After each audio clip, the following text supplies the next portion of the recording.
I would like to start by introducing myself. I am one of the veterinary radiologists at Murdoch University. I teach both veterinary students as well as veterinarians who are enrolled in our postgraduate studies. I am a unit coordinator for the diagnostic imaging unit that is taught to the postgraduate students. The postgraduate students are external students who are enrolled in the unit from across Australia as well as Asia.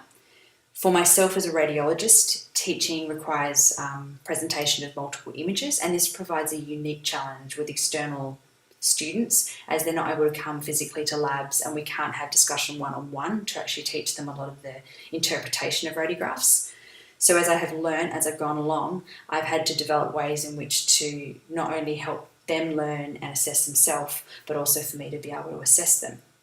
As you can see from the activities box on the right column of the page, I use mostly assignments and quizzes in order to teach and to assess my students.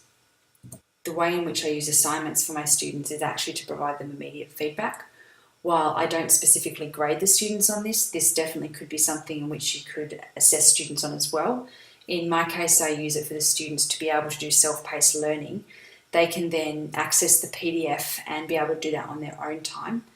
When they've written their answers up, they cut and paste the answers into the assignment. The assignment is then set up to have to be submitted for completion.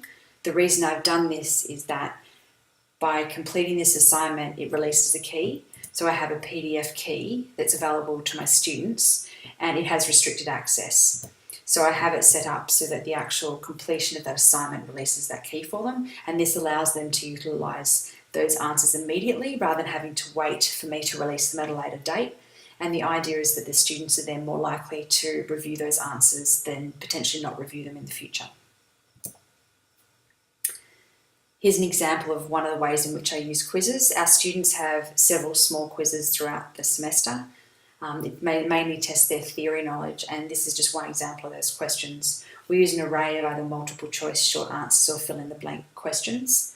In this example, I've done a multiple choice to test their ability to look at anatomy on this image. So this allows me to incorporate images and apply their knowledge as well. The second lot of quizzes that we give are at the end of each module. So within our unit, we have 4 large modules.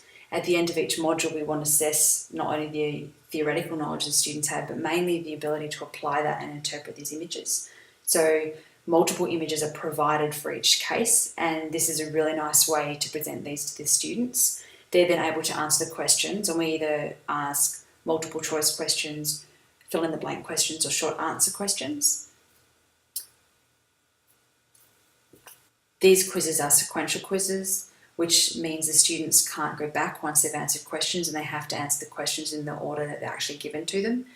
For example, with this question here, it's question 8 of 10 questions for a case. And at the top, you can see there is a note made which actually provides the students with additional information for the case they've been asked questions on previously. So even if they got it wrong on the previous question, they're now given that information to then use for answering subsequent questions. And this progressive disclosure allows us to actually assess multiple facets of the case.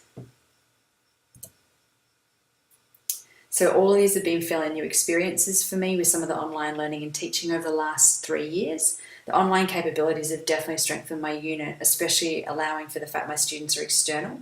And it's definitely been an interesting experience in having to develop some of these programs.